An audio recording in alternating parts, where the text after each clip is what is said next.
പഞ്ചാബിലും ഗോവയിലും നാളെ വോട്ടെടുപ്പ് നടക്കും. പഞ്ചാബിൽ 117 സീറ്റുകളിലും ഗോവയിൽ 40 സീറ്റുകളിലുമാണ് വിധിയെഴുത്ത്. മൊത്തം 2 കോടിയിൽ പരം വോട്ടർമാർ ഫലം നിർണ്ണയിക്കും. ഇന്ന് ഇരു സംസ്ഥാനങ്ങളിലും നിശബ്ദ പ്രചാരണം. നിർണായകമായ 5 നിയമസഭാ തെരഞ്ഞെടുപ്പുകളിലേക്കുള്ള ആദ്യഘട്ട വോട്ടെടുപ്പിലേക്കാണ് നാളെ രാജ്യം കടക്കുന്നത്. 40 സീറ്റുകളുള്ള ഗോവയിലും 117 സീറ്റുകളുള്ള പഞ്ചാബിലും മൊത്തം 2 കോടിയിലേറെ വോട്ടർമാരാണ് വിധിയെഴുതുക. പഞ്ചാബിലെ 117 സീറ്റുകളിലായി 1147 സ്ഥാനാർത്ഥികളാണ് ജനവിധി തേടുന്നത്. 1.97 കോടി വോട്ടർമാരാണ് പഞ്ചാബിലുള്ളത്.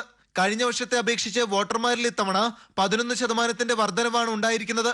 പ്രാദേശിക പാർട്ടികളടക്കം മത്സരരംഗത്തുണ്ടെങ്കിലും ത്രികോണ മത്സരത്തിന്റെ പ്രതീതിയിലാണ് പഞ്ചാബ്.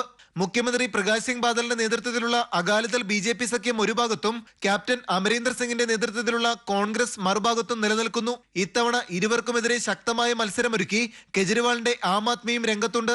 22,600 പോളിംഗ് ബൂത്തുകളാണ് പഞ്ചാബിൽ ഒരുക്കിയിരിക്കുന്നത്. ഗോവയിലും ത്രികോണ മത്സരത്തിനാണ് കളമൊരുങ്ങിയിരിക്കുന്നത്. 40 സീറ്റുകളിലായി 250 സ്ഥാനാർത്ഥികൾ ജനവിധി തേടുന്നു.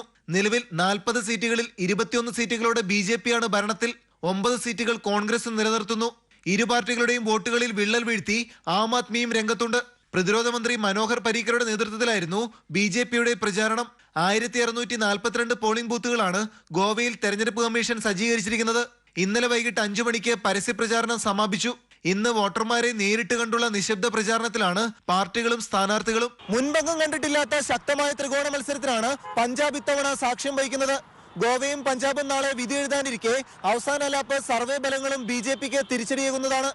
Manushankar, news bureau, Delhi.